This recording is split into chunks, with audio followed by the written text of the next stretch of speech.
Welcome to the Athlete Insights Podcast, hosted by Yash Pad Day, a podcast focused on letting athletes tell their journeys in their sport. This podcast is presented by Boxed Water. Boxed water is better. Welcome into another episode of the Athlete Insights Podcast. Today I have Erin Caviness, a pitcher for the University of Northern Colorado softball team. Erin, thanks for taking the time. I know it's Monday morning, so Monday mornings can be rough, but thanks for taking the time and joining me today. Thanks for having me on.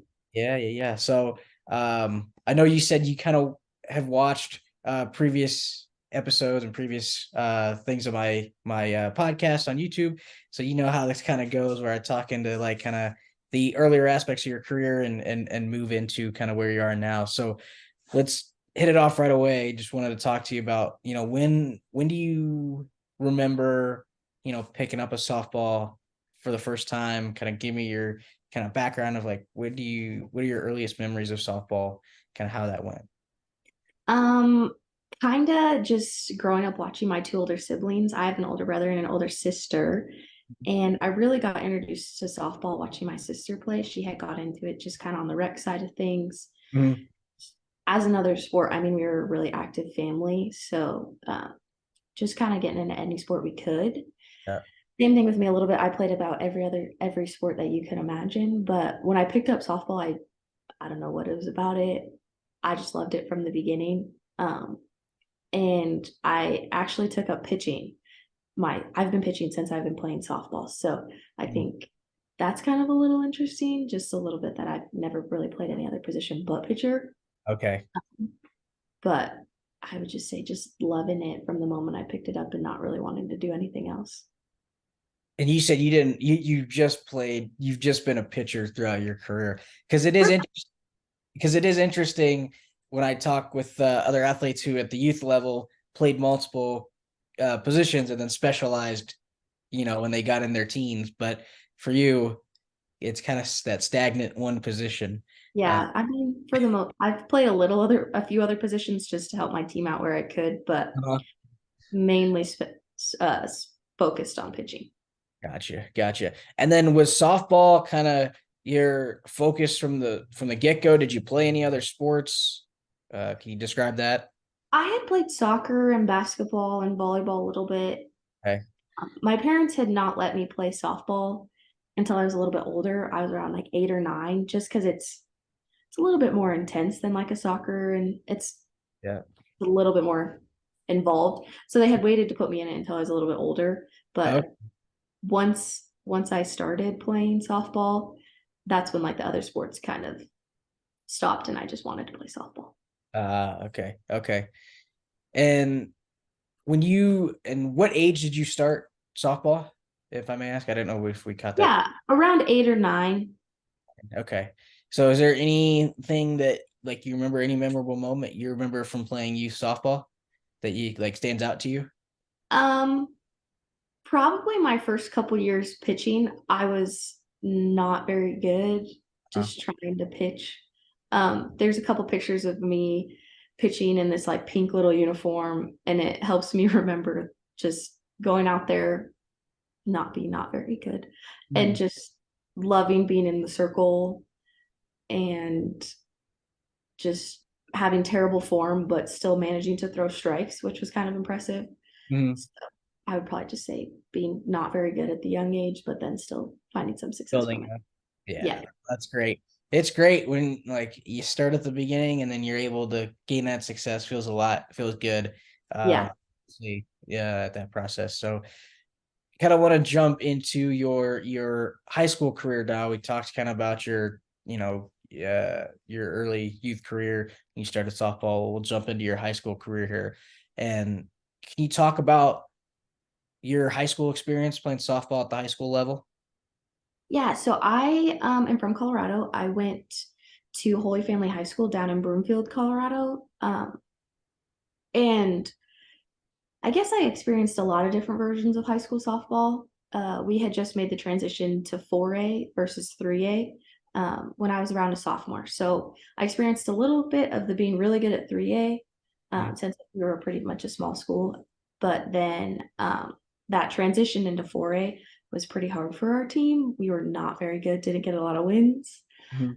And then eventually to my senior year being state champions, kind of just playing high school ball. I just remember it being the most fun just because I was out there to play softball instead of like club ball where it's like so win focused and you're trying to be the best and you're trying to get recruited. High school softball for me was just about having fun, being with my friends, just enjoying playing softball.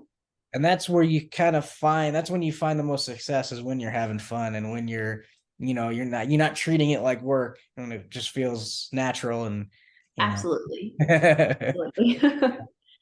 then you talked about, like you said, you were there, you're having fun with friends, playing softball, focus on that.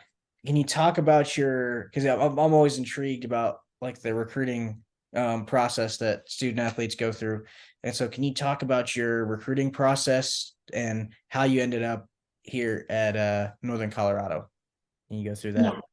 So I played competitive softball since I was about 12, and I went to all the college showcases, tried to do all the camps and stuff like that, and never really found a lot of success from that. I never really got a whole lot of looks from playing competitive softball. I got recruited out of high school. So the Mhm. old staff had saw me play in the state championship when I was a senior. So I hadn't received an offer to play at UNC until October of my senior year, which is really late in like the recruiting world.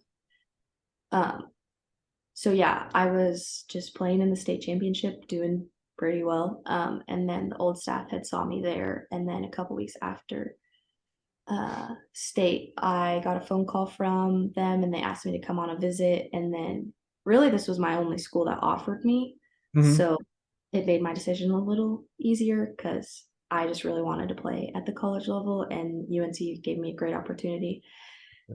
Kind of took it. And so you said UNC was the only school you got looks for. Were you looking at Yeah, the other schools, like walk-on spots, anything like that? I had looked at a couple other schools. I knew I had wanted to stay in Colorado, so I had looked at like Regis and some other smaller defense schools Mhm. around the state, but they honestly told me no. So I had tried, but they weren't really giving me that opportunity. Okay. Okay. And kind of transitioning, like you said, it makes life a lot easier when you know, like, hey, UNC's my offer, makes it easier to commit and go that Yeah. route, and go through that process. And so now, kind of moving into the collegiate side of things, you graduate high school, you go into college, and again, I think I might already know the answer to this question, but it's always interesting talking with athletes about kind of the differences between high school game and the college game. And so you've what do you see now that you've been here at UNC? What do you see as the biggest difference between high school and the collegiate game when it comes to softball? I know people say it all the time, but just how fast the Yeah. game is, it's really true where you pretty much have no time to get a girl out because they're all so fast. And probably the biggest thing for me is just how good the hitters are. In previous levels, I used to be able to like kind of try and not pitch to like the 1 through 5 hitters, but then I had 5 through 9 to they were a little bit easier outs, I would say. But Mhm. now you pitch against these teams and everyone on the team can hit and everybody can hit it over the fence. So I really had to change my game around that to not so much pitch and be okay with just throwing pitches, really trying to get the ball to move away from people so they can't hit it. For sure, for sure. And yeah, speed. I mean, that's a common theme among from what I hear with athletes. But it's always interesting. As I said, I figured I knew the answer there, but I like to ask and like to understand kind of the intricacies of like what the high school game was like versus a college game. I played high school golf, but I never got the opportunity to play college golf, so I never got the opportunity to compare the two. So it's interesting to hear from athletes how the Yeah. two sides are different, or two sides of the coin are different in that realm. And so And it's really hard to believe it until you like experience actually, it. yeah, Yeah, it's like you got to see it or you got to feel it to believe it, kind of thing. So absolutely. that type of thing. And so what was kind of and sticking with kind of entering high school, or entering that side of things, not high school, sorry, college, UNC, excuse me. And what was the biggest challenge you'd say that you had, whether it was softball related, however may be, like the transition from high school to UNC? What would you say your biggest challenge was there? Um, Probably just the time commitment that it takes to play at a college level. You don't think about how much of your day you're going to spend playing softball. Mhm. So I would also say just kind of like finding time to differentiate between softball and like just me as a person. I struggle with that a little bit to make my identity a little bit outside of Erin, the softball player. Um, Yeah, that time commitment's pretty tough. for Yeah. sure, for sure. And again, that's another commonality with the collegiate side of things. The amount of time you put into film, the amount of time you put into like scouting your opponent and all that stuff. I mean, Yeah. you feel that time commitment being around our athletes all the time. So it's I definitely see that in that process. And so, can you talk about, you're a senior now? Can you talk about 4 years goes by quick? They told me that I'm in my doctorate, so I'm still in school. But my undergraduate years went by super quick. And so, can you talk about your 4 years, your experience here at Northern Colorado? Yeah. I'm actually a fifth year senior. So I was a freshman Uh, during COVID. So I decided to use my last year of eligibility to play this year. sure. But yeah, I kind of look back on it and I don't really know where the time went a little bit just because it had gone by so fast. I think that was also help to COVID because we Mhm. weren't able to play my freshman year. But really my time at UNC has kind of been I've had two different experiences in the 4.5 years that I've been here. We had got a new coach last year. Um, so I had experienced a different coaching staff my first 3 years Mhm. and then a new staff this previous year plus this year. Um, so I've gone through some not great times Mhm. at this level, but really, excuse me, going into a really great time last year. I decided to stay and take my 50 year largely due to our new head coach. She's great. Been able to have a lot more fun. And like I was talking about in high school, I would just play the game for fun. And that's what I've been able to experience these past 2 years is I've just been able to have fun playing softball again, which is nice considering it's my last go around at it. So For sure. And Coach Pendleton, you mentioned it right there. Coach Pendleton Helm, great coach, great person. I met her for the first time. We played frisbee golf. First, oh so super nice person, super nice coach. And yeah. every time I walk by her office, always the first one to say hi, always the first one to, you know, to talk and talk with me and just say what's up. So always nice to hear from her, and it's great to see that you also, I mean, the reason, and it's great, the reason that you're here, the reason that you're staying is because, I mean, coaches, I mean, she's the best. So Yeah. And they do, coaches really do have a large part into um your happiness kind of on the field and off the field. And I think you'd ask anyone on our team and we don't say that Coach P's probably the best coach we've ever had. So yeah, she's super, super nice. And like I said, my experiences with her have been nothing but great. So, and then can you, I was trying to go through your social media, scouring your social media to see if you had any NIL opportunities come your way or looking at that. But I wanted to ask you that here how have you, what NIL, I mean, it's been 2 years now since NIL has kind of been enacted. Have you looked into NIL deals? Do you have currently any NIL opportunities coming your way that you can share? I don't currently have any NIL opportunities. I haven't, that's partially on me. I haven't put my foot out there to try and get those deals, but I know a lot of girls on our team do have a lot of them. So we Okay. have our catchers. She's sponsored by an eye black company, which is kind of cool because Yeah. softball players use a lot of eye black. Yeah. There's different girls that are sponsored by different bat companies. Yeah. Uh, I think one of our girls has a sponsorship through TikTok. So there's a wide variety of them and a lot of opportunities presented to UNC. So For sure. No, and I always like to, and especially now with the NIL scene, when mhm. I ask that, because it's always interesting to see how, and again, to me, if we talk about the NIL stuff, that only educates youth and the high school kids coming up to understand, because I think a lot of people view NIL as, hey, I'm just gonna go here and I'm gonna get a deal, or I'm gonna do this, and Yeah. it's not.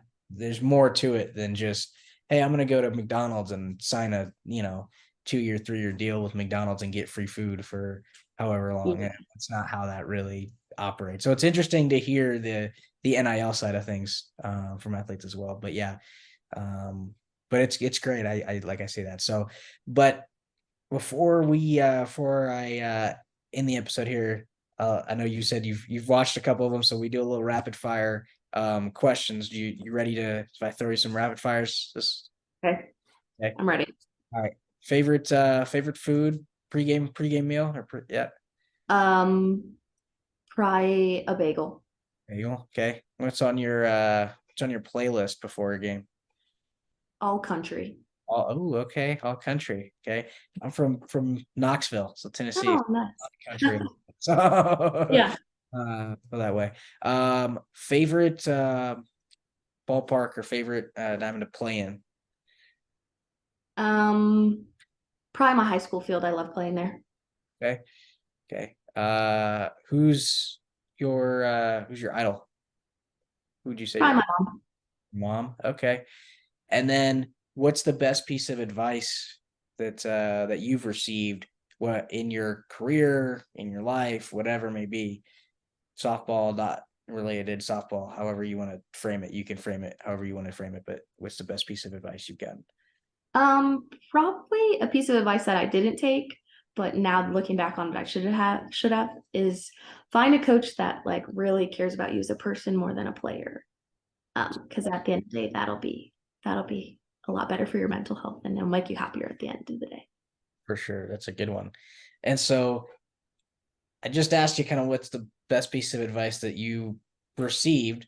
So now I want you to kind of, put a kind of mentor hat on and imagine if you're talking to high school softball girls or youth softball girls like you once Yeah. were. And what's one piece of advice that you'd give to them for those girls looking to play at the Division I level, kind of where you are? Um, I would say probably, I think in this time, we're talking a lot more about mental health, Mhm. and definitely kind of going into that, find somewhere where you can have fun. It's not so much about what level you go to, all the accolades that you might get. That's not what's important at the end of the day. It's the memories that you make. And if those memories are positive, those are ones that'll last you for the rest of your life. So mainly just kind of forgetting about all of the big show and the big everything that people try and present to you, but really just kind of being selfish and choosing somewhere that is going to be the best for you mentally.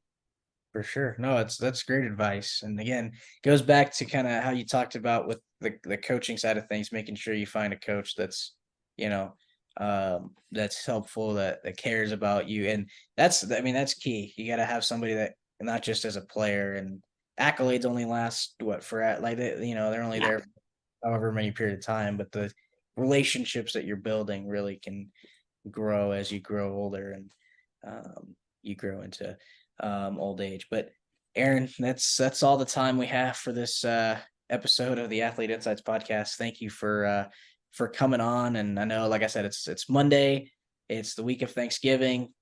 You know, any plans for Thanksgiving? Anything you're doing special? Going home to hang out with my family and eating some good food. Okay. What's your go-to Thanksgiving meal, like food? Rolls. I love rolls. Okay. Okay. I'm more of a pie guy. Any kind of Oh, that's true. I also do really enjoy pie. pecan pie, key lime pie, any kind of pie is good with me. So, well, enjoy the week, get some rest, and enjoy time with family. And like you said, good food. And thank you for taking the time this week and or today to speak with me and come on. And it's always fun getting athletes on and sharing their story out on not just YouTube but with other people in the community, and things of that nature. So appreciate you for doing that. Yeah, of course. And so you can follow Erin. I'll have your social media on the YouTube links. You can follow my podcast on Spotify, YouTube, Apple Podcasts, pretty much anywhere you get podcasts, you can follow this. But again, Erin, appreciate you for coming on and taking the time, and we'll see you next time.